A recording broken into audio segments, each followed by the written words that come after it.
يا مرحب يا مرحب بيكم يا 300 ألف أهلا وسهلا. رول نمبر 16: Don't paint new partners with old brushes. Don't paint new partners with old brushes. حابة برضو ان انا اقرا معاكم المقولة اللي الكاتب بروزها لنا. Lots of things in life follow the same basic principle every time, but that doesn't apply to partners. بص، هي القاعدة دي فيش اشخاص، سواء برضو ارجع تاني واكد اصحاب بقى، ارتباط، ايا كان نوعية الحب اللي انت فيه او العلاقة اللي فيها حب على اي مستوى بقى، يعني صاحبك، جوزك، خطيبتك، ايا كان. وانت بتختار الناس اللي في حياتك، طبعا مش اقول اهلك لان اهلنا هم في الغالب مش بنختارهم، هم موجودين، لكن الناس اللي بنختارهم فكرة اللي احنا نرسم علاقة جديدة بفرش قديمة. يعني ايه؟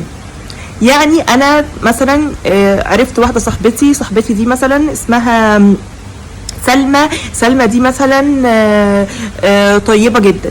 ده مش معناه ان اي سلمى في حياتي هتبقى طيبة جدا، واي سلمى هتعرف عليها هتبقى ايه ده حنينة ورقيقة وعظيمة وجدعة، مفيش كده. والعكس صحيح، عرفت واحدة في حياتي اسمها سين، ورجعت قابلت حد تاني في الحياة بنفس الاسم، وسين دي اللي في حياتي كانت نادلة وكانت مش معناها ان كل الناس هتبقى نادلة عشان خاطر الاسم تشابه. حتى هو بيقولك في الاخر ايه، ساعات فعلا يعني حتى علميا يقولك ما تنتظرش نتيجة مختلفة من نفس الحاجات.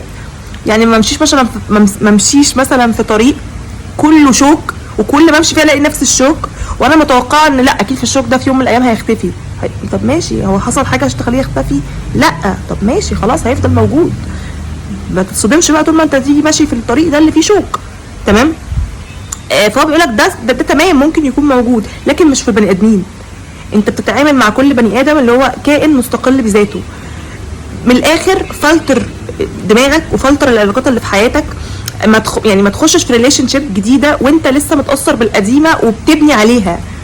ايه ده واحده مثلا بتحب الشاي بلبن، وانا اللي ارتبطت بيها قبل كده كانت بتحب الشاي بلبن وكانت شخصيه مثلا طف وشخصيه قليله الذوق، فاذا الشخصيه الجديده اللي في حياتي دي هتبقى برضو طف وقليله الذوق، فخلاص على كده. او انا هعمل مثلا، كان في مسلسل كده قديم اسمه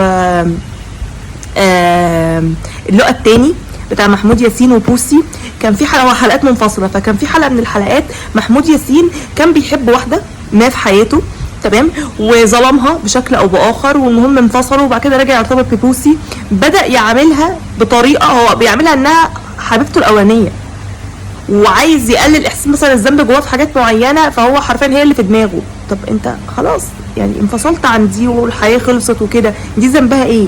لدرجه ان هو بيبقى يخليها تسرح شعرها نفس التسريحه، تعمل حاجات نفس الحاجات، حتى هي بقت تلاحظ ده. يعني دي مش انا، دي مش شخصيتي، انا مالي يعني انا مالي. فالناس ملهاش دعوه، يعني عشان يعني حرام نظلم حد، هو ملوش دعوه، هو مش هو اللي دخل في حياتنا ومش هو اللي اذانا. الكور كلها ما ينفعش تتحط في سله واحده، والناس كلها مش بتتوزن على نفس الميزان. كل واحد مستقل بذاته، عامل كل واحد ان هو كائن مستقل بذاته. يعني ربنا ما يجعلناش سبب في اللي احنا نظلم حد، اي حد. ربنا كتب لنا ان احنا الاتنين نخش في حياه بعض. السلام عليكم.